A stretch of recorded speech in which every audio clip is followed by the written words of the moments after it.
So, when it comes to my thoughts on politics, the American government, American congressman, and American politician, and even the American president, it can be best said by the immortal words of Earl Weaver.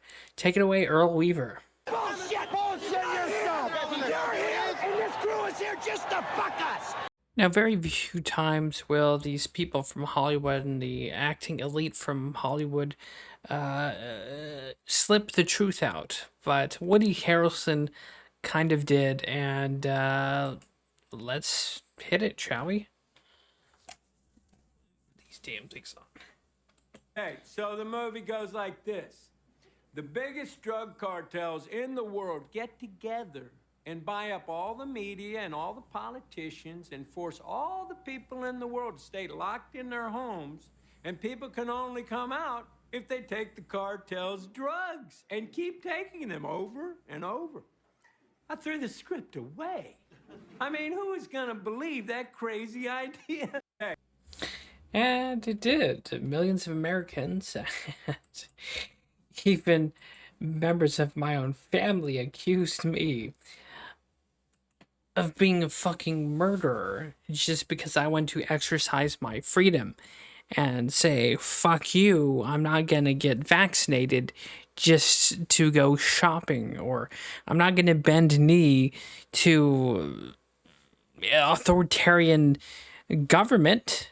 Which let's not pretend that this democratic republic isn't one. But yeah, poor Woody Harrelson. He should watch his ass from here on out, because usually when big actors or big Hollywood people reveal the truth like that, it's usually not too long before they mysteriously die or are yeeted in some way, shape, or form. It's like the I forgot his name, but there's been quite a few actors and people in Hollywood who have came out about certain things and topics, which we can't get into here on YouTube because conspiracy theories. But you guys know who I'm talking about. You know, one guy jumped to his death from an overpass, and yeah, it's quite evident. Woody Harrelson better be careful from here on out. I mean, they tried to get rid of Mel Gibson for the shit he's done. They for the truth he's revealed and put out there. They labeled him an anti-Semite, racist, right? So.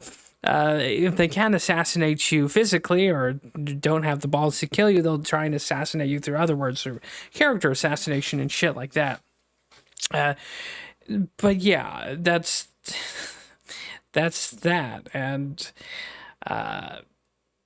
it's amazing to think that these politicians legitimately believe that there's still Americans out there that think they would be willing to fight for the United States if World War III pops off in Ukraine and Russia. I mean, me personally, no. I was going to say if they promised me like 25 to 50% of war profits, I might fight. Well, but there's no point in working for an evil government or regime that's probably going to kill you anyway. So, yeah, there's no point in wanting to work for an evil empire because you can't spend money when you're dead.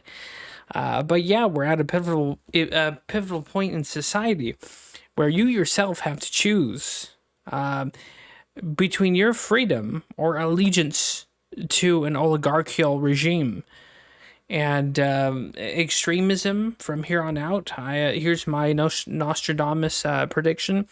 In the next 5 years, you're going to see extremism on right and left take off because, justly so, these people have been abandoned, forsaken, pissed on, shit on, shot at, blown up, and taxed to death.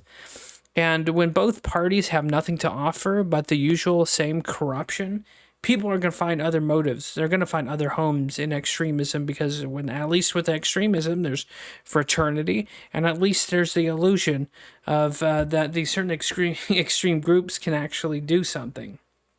Who knows? Maybe they can. But oh yeah, we're on YouTube, so I better dial it down a bit. But Yeah, that's going to be my prediction. Extremism is just going to pop off and get more and more crazy in the next 5 years because, quite frankly, no one has faith in the American government, the American president, the United States as a whole. So, London Bridge is falling down. My Fair Lady, and oh shit. And not only that, I predict, of course, a giant economic bad shitting.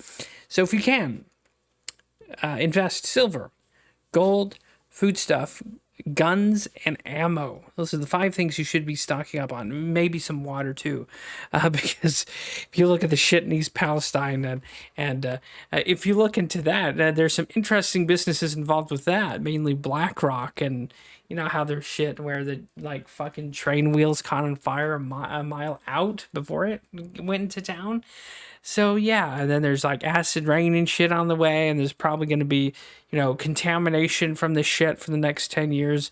I'm not too worried about it because I'm probably going to not be like, who knows at this point if like 80 to 90% of us are even going to be around or be alive in the next 5 years. Because quite frankly, who fucking knows?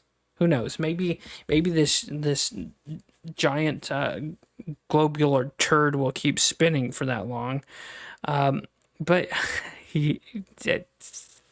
that's all, folks. What an uplifting. That's just my opinion. Who knows? Maybe they elect someone different. Everything turns around and America enters a new golden age. Who knows? Less likely. But I mean, who am I to say? But I'm just saying it. Things aren't looking too well for the state of the world in the United States, and even for me personally, to be frank. Anyways, yeah, shit.